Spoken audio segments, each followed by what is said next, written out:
नमस्कार, आदाब, आवाज़ द वॉइस में आप सभी का स्वागत है। मकर संक्रांति की बहुत बहुत शुभकामनाएं। हमारे स्टूडियो में है आज खास मेहमान जिनका नाम है प्रीति जी शर्मा, जो कि एक एस्ट्रोलॉजर विद डिवाइन पावर हैं। उनके पास डिवाइन पावर के जरिए सारे सॉल्यूशंस मिलते हैं। आज वो हमारे स्टूडियो में है। प्रीति जी, आपका बहुत बहुत स्वागत है। प्रीति जी, आपका जो एस्ट्रोलॉजी है विद डिवाइन पावर है, हम जानेंगे कि मकर संक्रांति के दिन जो है खिचड़ी का क्या महत्व है और इस दिन वो कहते हैं ना कि तिथि किस तारीख को पड़ रही है, क्या शुभ मुहूर्त है। जी, मकर संक्रांति की सभी दर्शकों को ढेर सारी शुभकामनाएं। मकर संक्रांति एक ऐसा दिन है हम सब के जीवन में, हम सब के लिए, जो कि बहुत महत्व रखता है।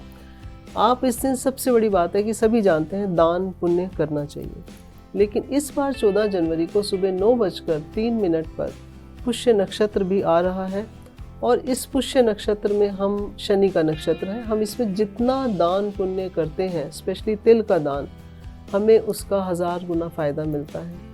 जाने अनजाने में हम सब से कुछ गलतियां हो जाती हैं, लेकिन हमें अपने कर्मों को ठीक करने के लिए दान पुण्य अवश्य करना चाहिए। और मकर संक्रांति के दिन 2 योग भी आ रहे हैं, बहुत अच्छे योग हैं, जिससे संयोग बनता है। शिव योग आ रहा है, आप उस दिन शिव की आराधना भी कर सकते हैं और आपको शिव योग जब आता है, उसमें शिव की उपासना से हमारे बहुत सारे पापों का नाश होता है और पुण्य का प्रकाश होता है। तो सबसे पहले मैं दर्शकों को ये कहना चाहूँगी कि आज के दिन दान ज़रूर करिए, जितनी आपकी सामर्थ्य है उतना दान ज़रूर करिए। और आपने बहुत अच्छा सवाल किया कि खिचड़ी का क्या महत्व है। खिचड़ी का महत्व आज से नहीं है, त्रेता युग से है। त्रेता युग से हमारे यहाँ खिचड़ी को बनाने की, दान करने की प्रथा चल रही है। ये शुरू हुई थी, हमारे बहुत बड़े संत हुए हैं योगी गोरखनाथ जी।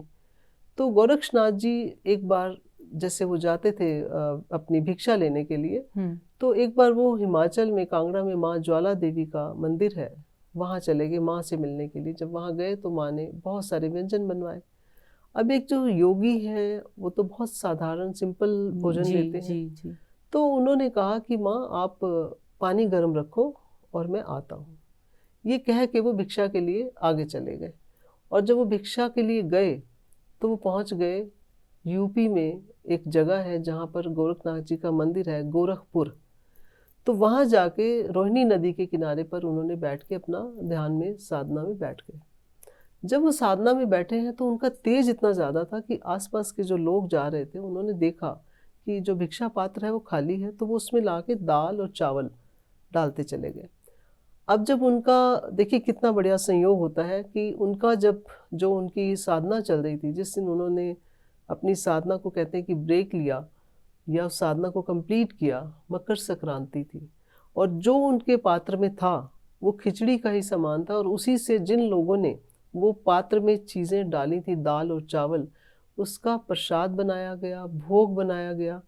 और बाबा जी ने हमारे इस तरह का वरदान दिया, क्योंकि किसी को नहीं पता था कि यहाँ पे ये कौन बैठे, सब इतना पता था कि कोई संत है। तो जो निस्वार्थ भाव से हम दान करते हैं, कोई एक्सपेक्टेशन नहीं रखते, तो उन्होंने उन सबको आशीर्वाद दिया। मुट्ठी भर चावल या दाल, बिल्कुल मुट्ठी भर चावल।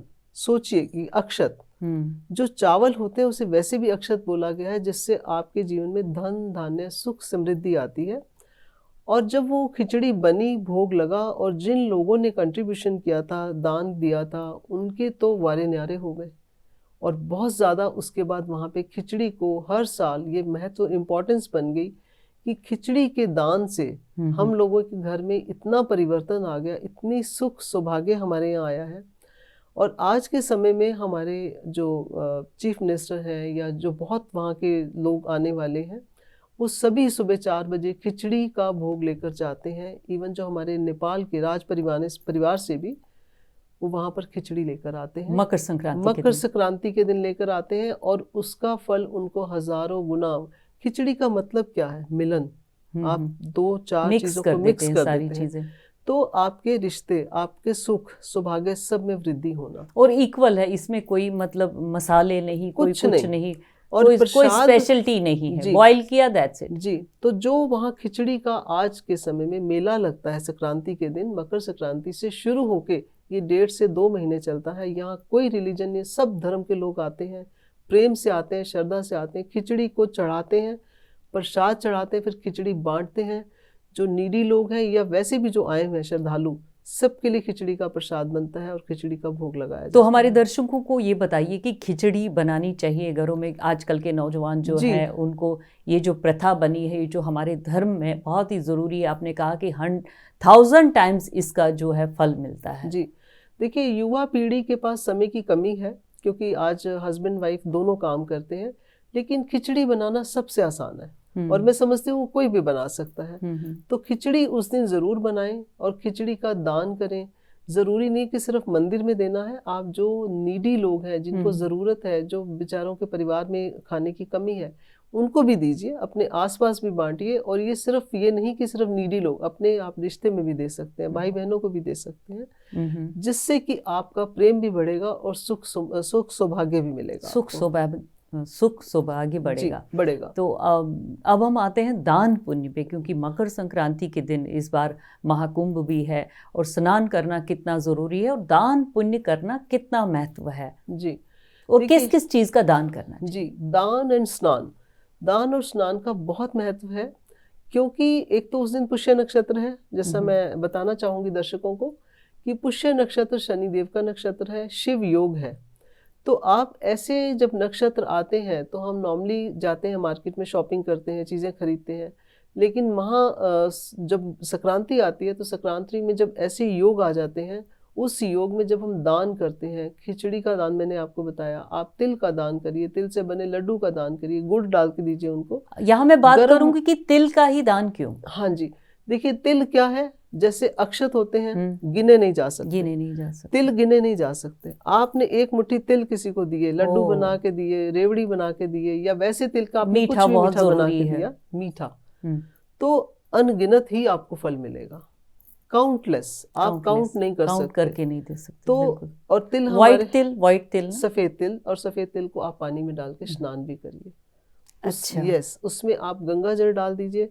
देखिए सभी लोग तो नहीं जा सकते नदी के किनारे, लेकिन मैं समझती हूँ कि हर घर में गंगा जल होता है, होली वाटर होता है, किसी ना किसी तरह का उसमें जल हमारे यहाँ हो जाता है, टच हो जाता है बॉडी। हाँ जी, तो आप वो जल अपने नहाने के बकेट में डालिए, तिल डालिए और फिर आप स्नान करिए। स्नान करने के बाद सूर्य देव को जल अर्पण कीजिए। जल में 4 चीजें बताना चाहूंगी, जरूर डालिए जी।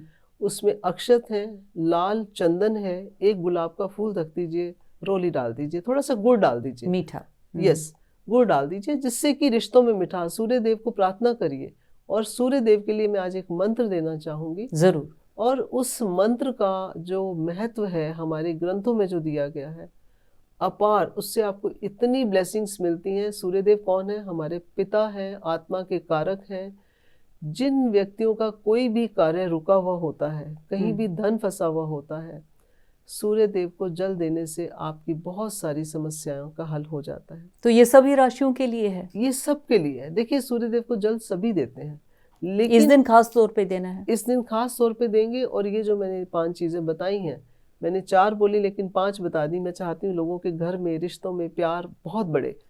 तो इन चीजों को डालने के बाद आप सूर्य देव की तरफ ध्यान करिए और ध्यान करते हुए आप मंत्र बोलिए, ओम घृणी सूर्य आदित्योम, ओम घृणी सूर्य आदित्योम।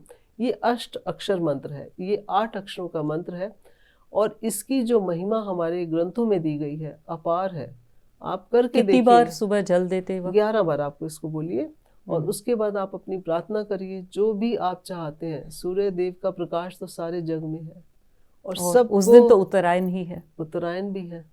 तो आप ये सोचिए कि हमें एक ऐसा दिन मिला है कि हम इसका पूर्ण लाभ ले सकें। इस उपाय को भी मैं कहूँगी, इस साधना को भी मैं कहूँगी कि अपने जीवन में उतार लीजिए कि सूर्य देव है तो सब कुछ है। हमारी प्रकृति, हमारा जीवन सूर्य देव है। तो सूर्य देव को नमस्कार करिए। अपने परिवार में सुख समृद्धि की कामना करते हुए आपके जो भी दुख है सब दूर हो जाएंगे। देखिए दान पुण्य की बात आई, खिचड़ी की बात चली, क्या क्या हमें बनाना चाहिए, क्या क्या करना चाहिए, खासतौर पे खिचड़ी ही बने। अब आते हैं कि सूर्य देव आ रहे हैं, मकर संक्रांति के दिन उत्तरायण हो रहा है, तो इस दिन क्या खास रंग कुछ पहनना चाहिए? हम आपके जो एस्ट्रोलॉजी विद डिवाइन पावर है, आपके पास सॉल्यूशंस हैं सारे, तो उस हिसाब से आप अपने हिसाब से बताइए। देखिए मैं आज लाल रंग पहन रही हूँ क्योंकि हमारी पूजा में सबसे ज्यादा ऑस्पिशियस कलर माना गया है रेड को। हमारे यहाँ शादी के समय भी लाल पहना जाता है क्योंकि इसे बहुत शुभ माना बहुत गया है। एनर्जी मिलती है जी, इससे। और सूर्य देव की आराधना जब आप करते हैं और आप लाल वस्त्र पहन लेते हैं या आप ऑरेंज पहन सकते हैं, येलो पहन सकते हैं, ये तीनों एक ही सूर्य के रंग ही हैं, बिल्कुल सूर्य के बिल्कुल। रंग हैं। आप इन तीनों में से कोई भी कलर पहनिए। अगर आपके पास नहीं है ये कलर, आप इस कलर का दुपट्टा ले लीजिए, रुमाल ले लीजिए, जो आपके पास अवेलेबल हो। नहीं है, थोड़ा सा केसर लगा दीजिए अपने कपड़ों में, हल्का सा केसर को पानी में डालिए और उसमें रंग आ जाएगा, वो अपने छींटा लगा लीजिए। तो केसरिया तो लाजवाब होते हैं जब केसर आपके। और तिलक भी कीजिए। तिलक जरूर करिए। तिलक से क्या होता है, आज्ञा चक्र एक्टिवेट होता है, हमें राइट डायरेक्शन मिलती है। बिल्कुल, हम अच्छी फोकस रहते हैं, अच्छा सोचते हैं, अच्छा बोलते हैं। तो मकर संक्रांति के दिन हमें सुबह सूर्य देव की उपासना के साथ साथ विष्णु जी की उपासना भी करनी है जी। और विष्णु जी की उपासना, सूर्य देव की उपासना से आपको धन सबको चाहिए। तो आपने कहा कि उस दिन पुष्य नक्षत्र है, तो उस दिन खरीदारी भी करनी जरूरी है। पुष्य नक्षत्र में आप जो खरीदते हैं वो मल्टीप्लाई होता है 1000 टाइम्स। आप सोना खरीदिए, चांदी खरीदिए, कपड़े, कुछ भी खरीदिए। आपके लिए पुष्य नक्षत्र बहुत ही बढ़िया होता है। आप इस नक्षत्र का पूरा फायदा लीजिए और मकर संक्रांति से हमारे जो आने वाला समय है, सब रास्ते खुलने शुरू हो जाएंगे। आप देखिएगा कि नई नई चीजें आपकी लाइफ में होंगी। तो हमारे देश के लिए क्या आप कहना चाहेंगे? मैं ये कहना चाहूँगी कि यस, देखिए हम लोग, हमारा जो देश है, हम बहुत सौभाग्यशाली हैं कि यहाँ पर इतने यज्ञ, इतने पूजा पाठ होते हैं। जो लोग मेरे से कनेक्ट होते हैं, मैं उनका सबसे पहले उनको चैनलाइज करती हूँ कि डिवाइन पावर से कैसे कनेक्ट हो, क्योंकि जब आपकी कनेक्टिविटी हो जाती है ना, तो मैं समझती हूँ कि आपके लिए एक ही काफ़ी है, वो सर्वप्रिय शक्ति। आपको किसी की ज़रूरत नहीं रहती। आप सबके साथ रिश्ते रखिए, लेकिन सर्वप्रिय कौन है? Divine power. जब आपके पास डिवाइन पावर आ जाती है तो आप हमेशा आगे बढ़ते हैं।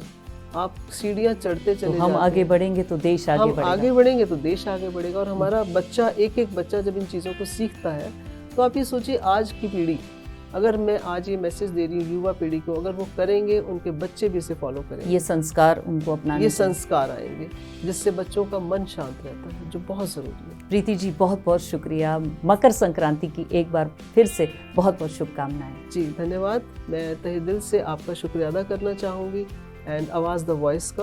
और मैं चाहती हूँ कि हमारा आने वाला समय पूरे देशवासियों के लिए बहुत ही शुभ हो, मंगलमय हो। धन्यवाद। नमस्कार।